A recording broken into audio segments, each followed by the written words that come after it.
ఎంతో అద్భుతమైన పని. ఎంతో కాలం క్రితం మ్యాజిక్కు ఒక మంచి స్నేహితుడు మనిషి ఉండేవాడు. అక్కడ ఎల్ఫ్ అన్న పేరున్న చుర్రు ఉండేవాడు.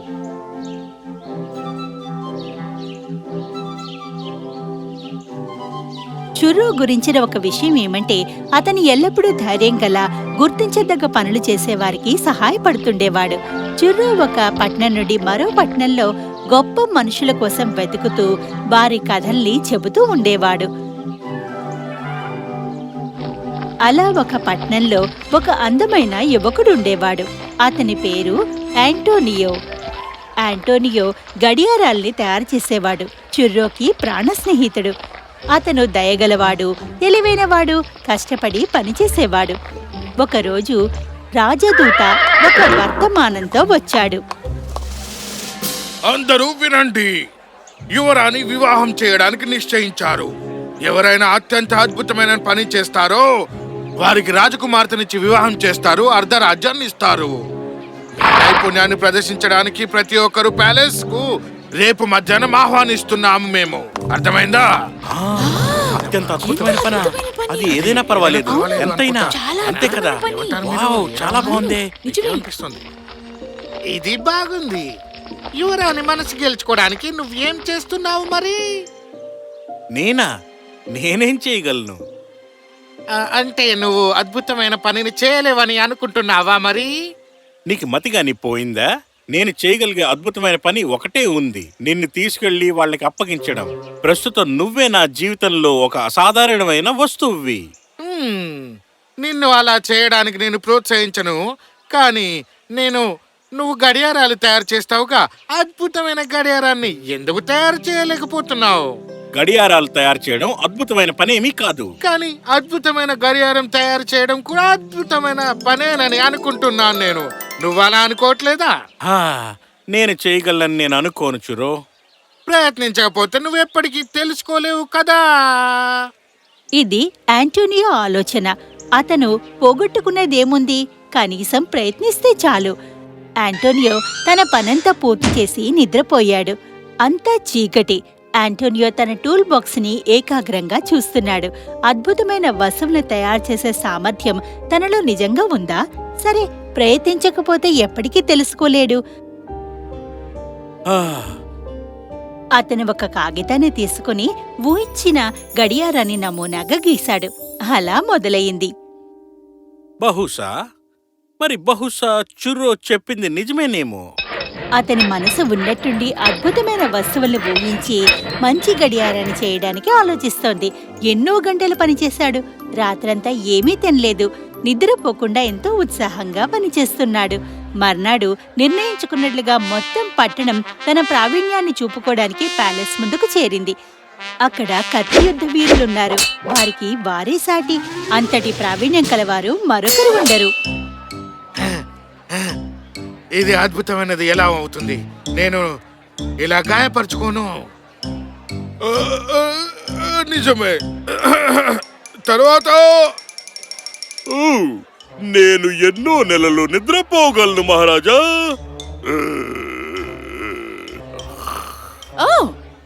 అతను ఇప్పటికే నిద్రిస్తున్నాడా? తండ్రి, అతన్ని మేల్కొల్పడానికి నెలలు వేచి ఉండాలా? అతన్ని తీసుకెళ్ళండి. అవును, నిజమే. అతని చుట్టి తీసుకెళ్ళండి, సులువుగా ఉంటుంది. అక్కడికి గారడీ చేసేవాళ్లు వచ్చారు.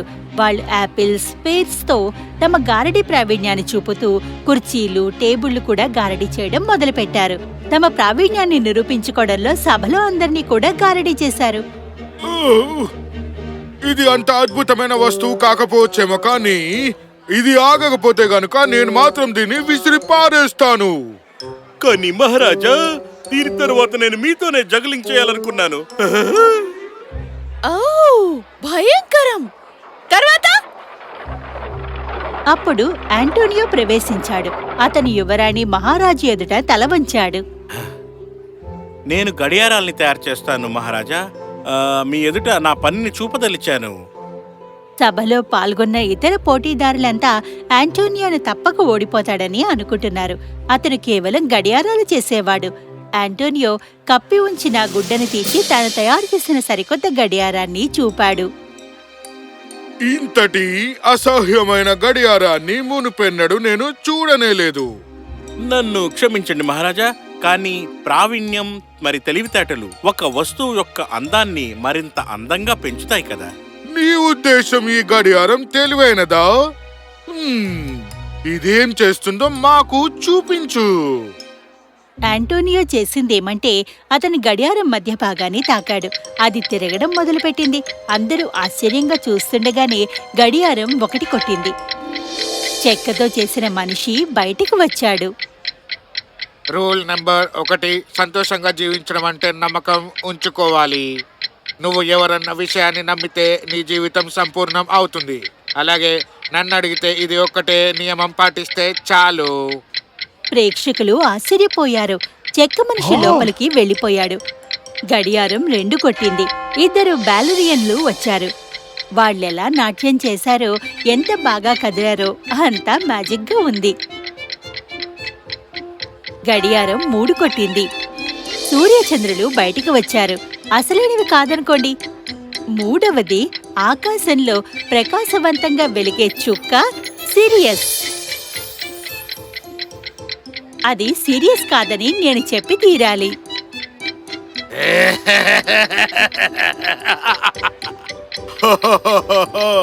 నాలుగు గడియారాన్ని 4 కొట్టేలా చెయ్యి. అతను అదే చేశాడు. ఇప్పుడు అసలైన పజిల్ ప్యాలెస్ వాళ్ళు పరిష్కరించాలి. ఒక కార్ట్లో టులిప్, గొంగళి పురుగు, ఖాళీ గూడు, బుట్టలో పళ్ళు ముందుకు తోసింది. తులిప్ గొంగలిని తినేస్తుంది. గొంగలి ఆత్మ ఖాళీ గూడులో ఉంటుంది. తాజా పళ్ళని తినేస్తుంది. పొడుపు నేను విడిపించాను. ఒక పువ్వు అమాయకమైన పురుగుని తినేస్తుంది, దాని ఆత్మ పండును తింటుందా? అది భయంకరమైనది. నాకు తెలుసు ఇవేమిటో. ఇవన్నీ 4 కాలాలు. ట్యూలిప్ వసంతకాలంలో పూస్తుంది. వేసవిలో గొంగళీలు బయటికి వస్తాయని మనకి తెలుసు. ఖాళీ బుట్ట శీతాకాలానికి, పక్షులు అప్పటికే ఎగిరిపోతాయి కాబట్టి. ఇక తాజా బుట్ట శరదృతువుకి, ఎందుకంటే అది పంట కోతకొచ్చి పండుగ జరుపుకునే సమయం. అద్భుతం. పొడుపు కథ విడిపోగానే ఆ వస్తువుల గడియారంలోకి వెళ్ళిపోయాయి. గడియారం 5 కొట్టింది. మరో పొడుపు ముందుకు వచ్చింది. ఒక కళ్ళజోడు, ఈల, తాజా మూలికలున్న పాత్ర, ఉడికిన అన్నం పళ్ళెం, ఒక చిన్న కుక్కపిల్ల వచ్చాయి. ఇవన్నీ బహుశా 5 ఇంద్రియాలు కావచ్చు. కళ్ళజోడు చూడడానికి, ఇలా వినడానికి, తాజా మూలికలు వాసనకు, వేడి ఆహారం రుచికి, ఇంకా తాకడమా? ఓ, నేను చిన్న కుక్క పిల్లని తాకగలనా? పొడుపు విడిపోగానే వస్తువులు వెనక్కి వెళ్ళిపోయాయి. ఎందుకంటే గడియారం తన ఇంద్రియాలను పోగొట్టుకోలేదు కదా. ఇప్పుడు ఇది సగం సమయం. గడియారం 6 వద్ద ఆగింది. ఒక చిన్న డైస్ వచ్చింది. దాన్ని అతికించాలి. ఓ, అది విరిగింది. ఏ పాచికలు వాటంతట అవే 6గా పడలేవు కదా. అది విరగలేదు మహారాజా, అది గడియారంలో సమయం. ఓ, నాకది తెలుసు. ఇది 7 గంటల సమయం కనుక 7 మంది చిన్నపిల్లలు కనిపిస్తారు. వాళ్ళు గుండ్రంగా వృత్తాకారంలో ఒక అంతులోని ఉచ్చులో ఇరుకున్నట్టుగా ఉంది. చాలా నీలంగా ఉంటాను. ఇక నేను నీ తర్వాత వస్తున్నాను. చేయడానికి మా వద్ద చాలా పని ఉంది. మనం వారం మధ్య రోజుకి చేరుకున్నాం. 13 నా వెనకాల ఉంటుంది. నన్ను గట్టిగా పిలుస్తుంది. చివరి రోజు ఓ, నేను హాయిగా నిద్రపోతాను. భలే, 6 రోజులకు ధన్యవాదాలు. నేను వారం మొత్తం అలసిపోయాను. నేను నీలంగా ఉన్నాను. నేను నీ తర్వాత రానా? ఇవన్నీ వారంలో 7 రోజులు. అన్ని రోజులు ప్రశాంతంగా వెనక్కి వచ్చాయి. అప్పుడు అద్భుతం జరిగింది. గడియారం 8 కొట్టింది.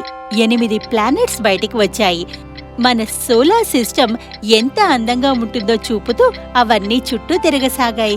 ప్యాలెస్ ఆశ్చర్యంలో మునిగిపోయింది. ప్లానెట్స్ అన్నీ వెనక్కి వెళ్ళిపోయాక 9 టింకర్ బెల్స్ బయటికి వచ్చే సమయం వచ్చింది. అవి నాట్యం చేశాయి. ప్యాలెస్ అంతా సంతోషంగా ఆ టింకర్ బెల్స్ ని చూశారు. గడియారం మళ్ళీ ఆగింది. 10 మంది కౌన్సిల్ మెన్ బయటికి వచ్చారు.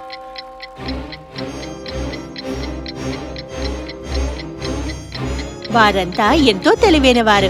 రాజ్యసభలో తమ ఉద్యోగాల విషయంలో భయపడుతున్నారు. మహారాజు ఏదో చెప్పబోయే ముందే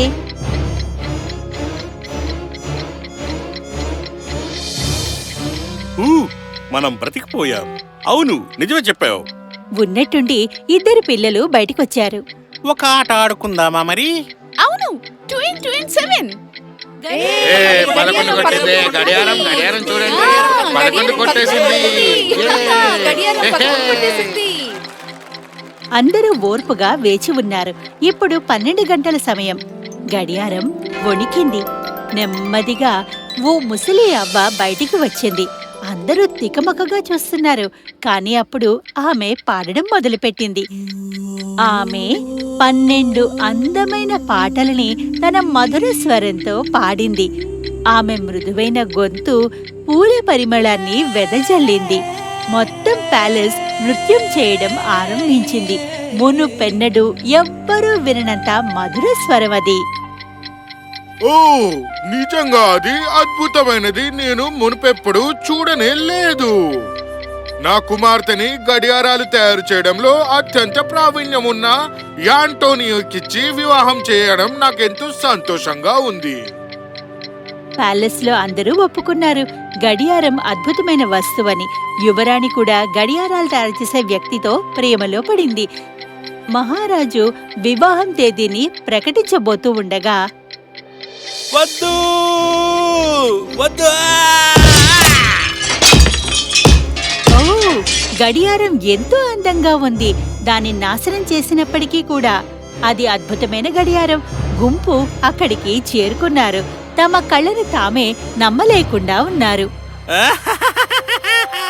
అదిగో, అత్యద్భుతమైన గడియారం నాశనం అయిపోయింది. ఇది అద్భుతం కదూ. ఓ, ఇది వాస్తవమేనా?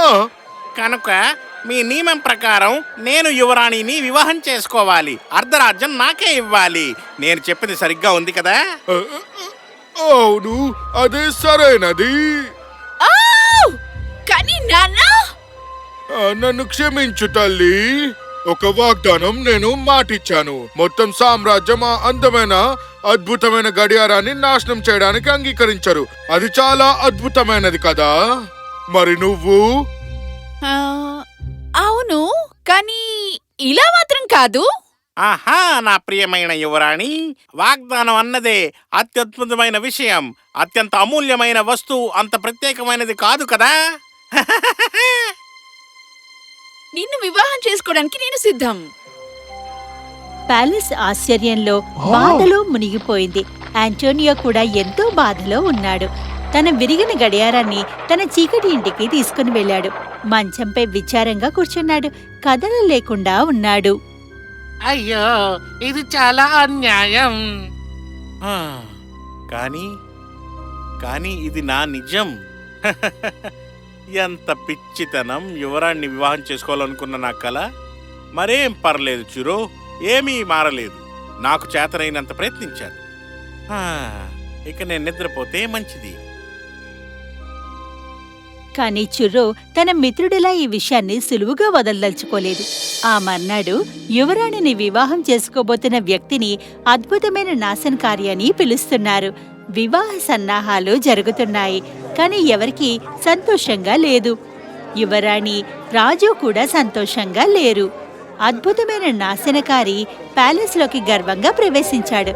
యువరాణి పక్కన నిలబడ్డాడు. అందరూ అక్కడే నిలబడ్డారు. విచారంగా చూస్తున్నారు. ప్యాలెస్ తలుపు పెద్ద శబ్దం చేస్తూ తెరుచుకుంది. ఓ మహారాజా, వాళ్ళు వస్తున్నారు. ఎవరు వస్తున్నారు? పగిలిపోయిన గడియారంలోని ఆత్మలు. ఇది వాస్తవం. చెక్క మనిషి వారంలో రోజులు గ్రహాలన్నీ పైన ఎగురుతూ వస్తున్నాయి.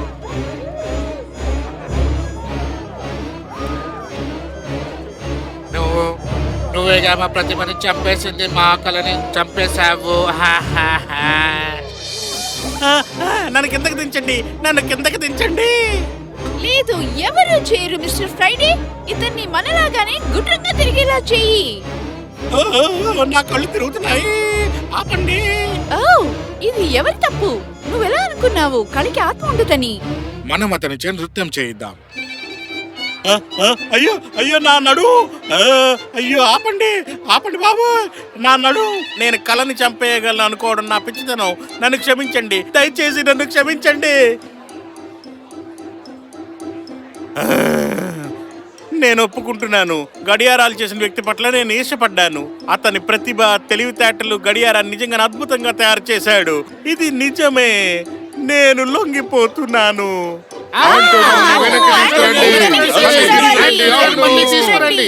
ఓ, ఎవరైనా వెళ్ళి యాంటోనియోని పిలవండి.